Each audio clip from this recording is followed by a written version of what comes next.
Dear viewers, অনেক সময় দেখা যায় যে আমরা কোনো একটা ফাংশন বারবার ইউজ করতেছি। ধরুন আমি এখান থেকে কি করে থাকি আমরা এখান থেকে ধরেন আমার 10 পর্যন্ত সিরিয়াল লাগবে বা 100 পর্যন্ত আমার সিরিয়াল লাগবে। এজন্য আমি কি করি এখান থেকে ফিলে যাই। এখান থেকে ফিলে এখান থেকে সিরিজে আসবো। আসার পর এখান থেকে আমি 10 বা 100 পর্যন্ত আমি দিচ্ছি। ঠিক আছে?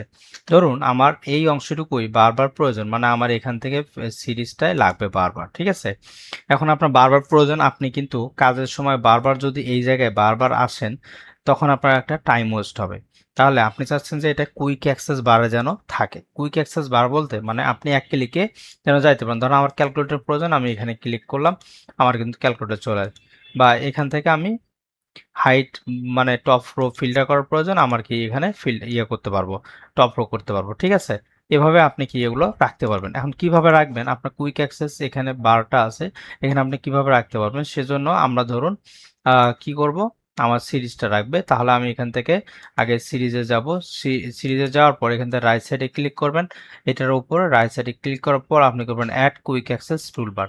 অ্যাড কুইক অ্যাক্সেস টুলবার করলে আপনি দেখতে পারবেন যে আমাদের এখানে কুইক অ্যাক্সেস টুলবারটা অ্যাড হয়ে গেছে।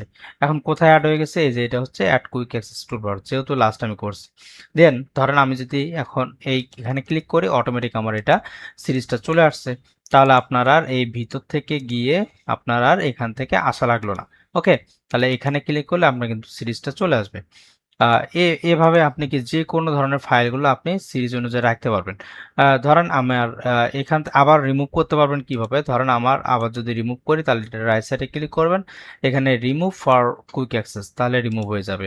ধরুন আমার এখান থেকে যে ফ্রিজটা ছিল এটা মূলত কোথায় আছে, কোনো একটা ফিল্টার বা কোনো একটা ধরেন ফাইলের মধ্যে আমাদের যখন ফিল্টার বা কোনো অনেকগুলো থাকে, তখন আমি এইটা যদি কি করতে চাই, আমি মনে করেন টপে রাখবো সবসময়, যেন এটা আমি স্ক্রল করলেও যেন এটা না যায়, মানে হেডলাইনটা আমাদের যেন থাকে আর কি, শো করে। ঠিক আছে? হেডলাইন যদি আমাদের শো করতে চান তাহলে আপনি কি করতে পারবেন, এখান থেকে মূলত এটা কি করবেন, ফ্রিজ করতে হবে। এখন এই ফ্রিজটা কোথায় আছে আমার, এখান থেকে ভিউ আসলাম। ভিউ আসার পর দেখেন এখান থেকে আমি ফ্রিজটা কিন্তু আমার এই ট্যাবে আসার পর এখান থেকে আমি কি ফ্রিজ করতে পারছি। এখন আনফ্রিজ করে দিলে আমার কি সব চলে যাবে। এখন আপনার ধরেন ফ্রিজের প্রয়োজন, এটা অনেক সময় আপনার কাজের মধ্যে বেশি বা বারবার ইউজ করার প্রয়োজন হয়। এই ক্ষেত্রে আপনি কি করতে পারেন, এখানে জাস্ট একবার আসার পর আপনি এখান থেকে যেহেতু এটা আমার আছে তাহলে এটা কিন্তু অ্যাড হবে না, তাহলে এটা আমি আগে রিমুভ করে দিই। এটা রিমুভ করে দিলাম, দেওয়ার পর ধরেন আমি এখান থেকে আগে ভিউ আসবে, প্রথমবার আপনি আসবেন, আসার পর এখান থেকে add quick access toolbar, add quick access করলে দেখেন এখানে আমার কিন্তু ফ্রিজটা চলে আসছে। তাহলে আপনার হোম পেজেও আপনি যদি থাকেন তাহলে আপনার এই ভিউয়ে আসার কোনো প্রয়োজন নাই। সো আপনি এখান থেকেই জাস্ট অ্যাড ফ্রিজ করলে আপনার কিন্তু টপটা ফ্রিজ হয়ে যাবে। এভাবে মূলত আপনার কাজকে আরো সহজ এবং গতিশীল করতে চাইলে আমাদের এই ট্রিক্সগুলো, ছোট ছোট এক্সেলের ট্রিক্সগুলো জানতে থাকুন, শিখতে থাকুন এবং আপনার কাজে ব্যবহার করতে থাকুন। তাহলে আপনি দেখবেন খুব সহজেই আপনার কাজকে আরো দ্রুত গতিতে কাজ করতে পারবেন। আশা করি আপনার ভিডিওটা ভালো লেগেছে। যদি আমাদের ভিডিওটা ভালো লেগে থাকে তাহলে লাইক, কমেন্ট, সাবস্ক্রাইব এবং আমাদের চ্যানেলটিকে সাবস্ক্রাইব করতে ভুলবেন না। Thank you so much. দেখা হচ্ছে আবার নতুন কোনো ভিডিওতে। আল্লাহ হাফেজ।